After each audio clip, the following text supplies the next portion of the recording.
दोस्तों, भारत के एक पड़ोसी देश बांग्लादेश के अंदर माहौल ठीक नहीं है और इस वीडियो में हम जानने वाले हैं कि बांग्लादेश के हालात फिलहाल किस तरीके के हैं और यहां पे ये भी जानने की कोशिश करेंगे कि मोहम्मद यूनुस भारत के लिए फायदेमंद है या आर्मी के जनरल भारत के लिए फायदेमंद है जो शेख हसीना के द्वारा अपॉइंट किए गए थे और माहौल किस तरीके से खराब हुआ, किस तरीके का माहौल फिलहाल बांग्लादेश के अंदर है। हर एक पॉइंट के बारे में बात करने वाले हैं। वीडियो को स्टार्टिंग से लेके एंड तक जरूर देखें ताकि हर एक पॉइंट आपका क्लियर हो। स्टार्ट करते हैं आज के इस सेशन को आप सभी के साथ में। यहाँ पे लिखा गया है कि बुरी खबर है मोहम्मद यूनुस के लिए जो भारत के खिलाफ हमें हमेशा बोलते हुए नजर आएंगे जब से इन्होंने पावर संभाली है अगस्त 2024 से।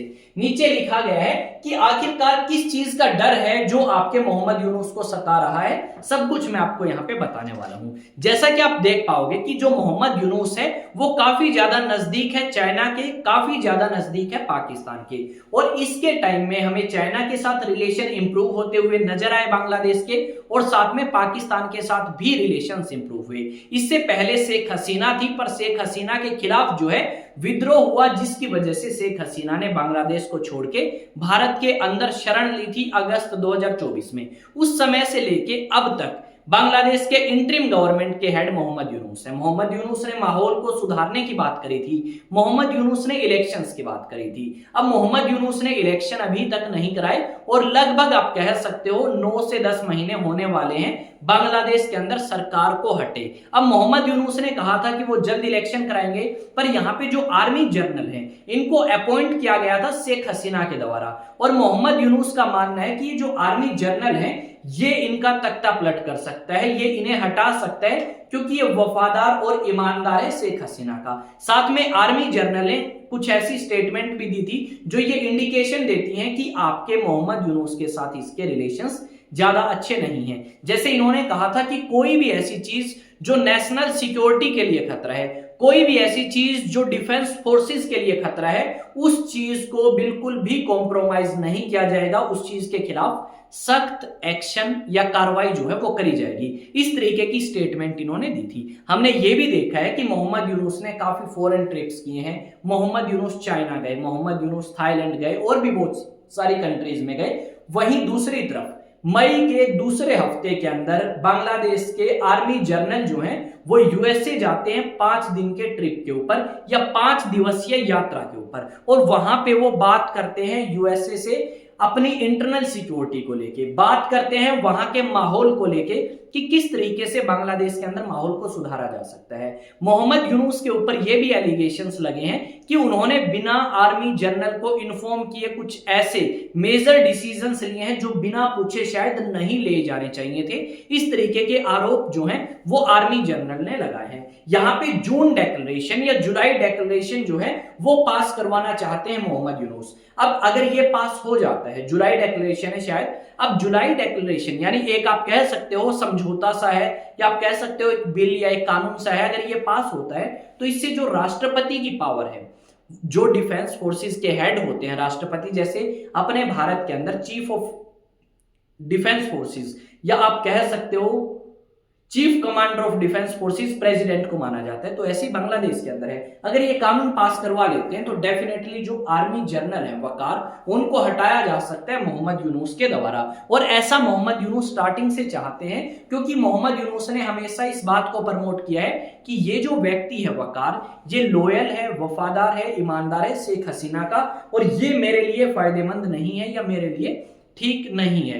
इस तरीके की चीजें हमें यहाँ पे सुनने को मिली हैं। पर मैं आपको अब कुछ एक न्यूज आर्टिकल्स दिखाता हूं। यहाँ पे लिखा गया है Bangladesh army chief reaches out India's friend for another coup in Bangladesh. Bangladesh army chief general Waker-uz-Zaman visited Russia on April 7 where he reportedly met Russian Deputy Defense Minister General Fomin and Army Chief General। ठीक है, उनका नाम आगे mention किया गया है। कुछ एक तस्वीरें जो शेख हसीना के खिलाफ प्रोटेस्ट किया था उस समय की है। यहाँ पे एक और देख सकते हो, deepening rift between Mohammad Yunus and Bangladesh army chief, no bloody corridor, Bangladesh army chief general Waker-uz-Zaman ओशियस यूनुस लेडेंटन गवर्नमेंट, इन्होंने कहा कि जो रोहिंग्या मुस्लिम का मुद्दा है इसमें बांग्लादेश को इंटरफेयर करने की जरूरत नहीं है, क्योंकि वो बांग्लादेश के लिए ही नुकसानदायक साबित होगा, जबकि म्यांमार के लिए नहीं। अब मोहम्मद यूनुस चाहते हैं कि बांग्लादेश के अंदर जो प्रॉब्लम है आपकी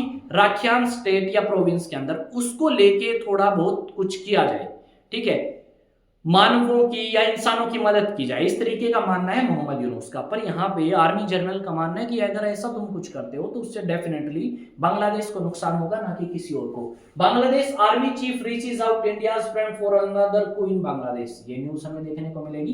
तो इस तरीके की बहुत सारी न्यूज जो है वो हमें बांग्लादेश और साथ में आर्मी जनरल जो कि बांग्लादेश के हैं उनसे रिलेटेड सुनने को मिलेंगी। अब यहाँ पे आप देख सकते हो काफी बार हमने ऐसी चीजें देखी हैं जब आपके ये मोहम्मद यूनुस ने एंटी इंडिया स्टेटमेंट दी। इन्होंने चाइना में जाके भारत के उत्तर पूर्व राज्यों के बारे में बात करी थी कि ये भारत के उत्तर पूर्व राज्य नहीं है, स्टेट कंट्री है। फिर इन्होंने कहा नहीं, भारत के उत्तर पूर्व राज्य ही हैं, भारत का ही पार्ट है, पर इनके गार्जियन हम हैं, अगर इनको बे ऑफ बंगाल तक आना है तो मदद बांग्लादेश कर सकता है, बिना बांग्लादेश की मदद के ये समुद्र के किनारे नहीं आ सकते। ये बात इन्होंने कही थी। या फिर आप कह सकते हो बाय सी रूट आपका व्यापार नहीं हो सकता उत्तर पूर्व के राज्यों से, यह बात आपकी कही। उसके बाद भारत ने बहुत अच्छे तरीके से मोहम्मद यूनुस को जवाब दिया था। भारत ने जवाब दिया था जो आपकी शिपमेंट भारत से होके जाती थी बांग्लादेश की, नेपाल के अंदर और काफी कंट्रीज के अंदर, वो हमने रोक दी। हमने कहा कि बेटा अब हम आपको बताएंगे कि किस तरीके से कौन किसका गार्जियन है। उसके अलावा इन्होंने पाकिस्तान को लेकर भी काफी समर्थन किया। इन्होंने रिसेंटली स्टेटमेंट भी दी थी कि भाई हमें पाकिस्तान की मदद करनी चाहिए, और आपकी बांग्लादेश की तरफ से इस तरह की न्यूज भी आई थी कि अगर भारत अटैक कर पाकिस्तान के ऊपर तो बांग्लादेश को अटैक करना चाहिए भारत के पूर्व की तरफ से, यानी बंगाल की तरफ से अटैक करना चाहिए। इस तरीके की स्टेटमेंट बांग्लादेश की तरफ से ही आई थी। अब इनके बीच में डिस्प्यूट क्यों है आर्मी जनरल और यूनुस के बीच में? देखो, यूनुस ने बहुत सारे ऐसे लोग जो आतंकवादी थे पहले सरकार की नजर में, हसीना की नजर में, उनको रिलीज कर दिया। अब आपके आर्मी जनरल है वो चाहते हैं कि ऐसे व्यक्तियों को रिलीज ना किया जाए जो देश की सिक्योरिटी के लिए खतरा है, और यूनुस ने तो उन्हें रिलीज किया। और यूनुस इस तरीके की एक्टिविटीज बहुत लंबे समय से करते आ रहे हैं। पहले रिलेशंस अच्छे थे, पर फिलहाल रिलेशंस काफी ज्यादा खराब या ऑल टाइम लो हमें चलते हुए नजर आएंगे। आई थिंक आपको ये समझ कि कुछ ऐसे मुद्दे हैं जिनको लेके दोनों एग्री नहीं कर पा रहे, और उन्हीं मुद्दों की वजह से कुछ लोगों का मानना यह है कि जैसे पाकिस्तान में हमें नजर आ रही हैं चीजें, जैसे पाकिस्तान में सुनने को कि आसिम को बना दिया भाई जनरल से क्या फील्ड मार्शल, जो पाकिस्तान के इतिहास में 1959 के बाद 2025 में हुआ। ठीक है, आप मान सकते हो 65 साल, ठीक है, 65 साल बाद आपका ऐसा कुछ हुआ है पाकिस्तान में कि कोई सेकंड व्यक्ति फील्ड मार्शल बना आपका जनरल अयूब खान के बाद में। ठीक है, वो भी काफी आप कह सकते हो ड्रास्टिक चेंज है पाकिस्तान के लिए। एक ऐसे व्यक्ति को फील्ड मार्शल की रैंक देना बुरे तरीके से आई हो भारत से, और उसको कह रहे हो कि इसने तो बहुत देश के लिए तरक्की करी है, बहुत देश काम किया है, इसको तो चलो फील्ड मार्शल बना देते हैं, ऐसा काम। ठीक है, अब तक बीच में और भी आए, परवेज मुशर्रफ आया, बहुत सारे लोगों को नहीं मिली फील्ड मार्शल। ऐसा लग सकता है जैसे हालात पाकिस्तान में है वैसे हालात बांग्लादेश में हो सकते हैं, पर यहाँ के आर्मी जनरल थोड़ा सा इंटेलिजेंट हैं, थोड़े समझदार हैं, थोड़े से लोगों के हक के बारे में सोचते हैं। आगे क्या सोचेंगे वो तो हमें अभी पता नहीं है। तो मिलेंगे नए सेशन में नई न्यूज नई अपडेट के साथ। चैनल को सब्सक्राइब करें, बेल आइकन को प्रेस करें और अपने दोस्तों के साथ वीडियो को शेयर करें। जय हिंद, जय भारत।